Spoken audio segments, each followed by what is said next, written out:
focus. Further east, we're now learning that South Korean Foreign Minister Cho Hyun is heading to the United States today to address the fallout from the massive immigration raid that detained hundreds of Korean workers. The South Korean Foreign Minister will also discuss visa system improvements and meet U.S. Secretary of State Marco Rubio during the visit. The detentions had occurred at a Georgia battery plant built by Hyundai Motors and LG Energy Solution, where about 300 Koreans were arrested.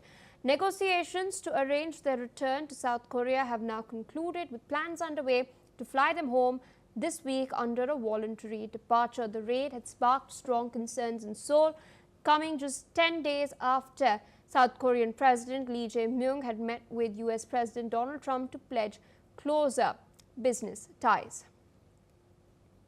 With us on the broadcast is Dr. Satoru Nagao, fellow at the Hudson Institute, joining us from Tokyo. Thank you so much, sir, taking our time speaking to us on NewsX World.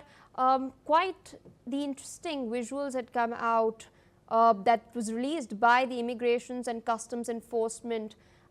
We saw the detainees being shackled, their hands were bound, their feet were bound, they had chains around their waist as well. Very similar to the visuals that had come out earlier this year as well, when in fact people were detained and flown back to Guatemala or even India for that matter. Now, of course, the South Korean government is working on a war footing, trying to get these people back home in a dignified manner so that sentiment at home does not get worse than what it already is. We've seen the furor of the netizens on social media. But do you think Trump's bid to keep his image of a strongman intact with his MAGA base could have international diplomatic ramifications as well, considering that South Korea is a very close partner of the United States? It pledged a lot of investment just about 10 days back as well. In this case, we should not forget one fact. For a long time, not only South Korea, but also some other countries exploit U.S. law enforcement activities, so inactive in this case, and states, the United States illegally.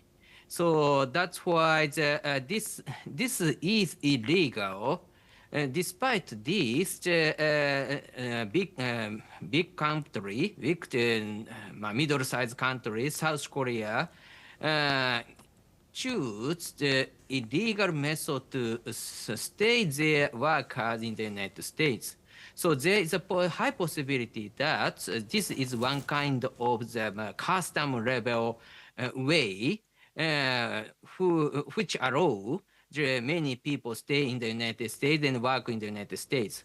So that is indeed the problem, because legal or not is important matter, but U.S. law enforcement hasn't touched this issue is matter. So that's why once the President Trump appeals, they will cracking down the illegal immigration. So it is unavoidable, I think. So, but at the same time, this was the long-term custom is also the matter, I think, and that is illegal, but a problem. That is the situation, I think. So, law should be, everything should be the legal. In view from this is logical. All right, so I request you to stay on with us as we are tracking further updates coming in. Viewers, we're now learning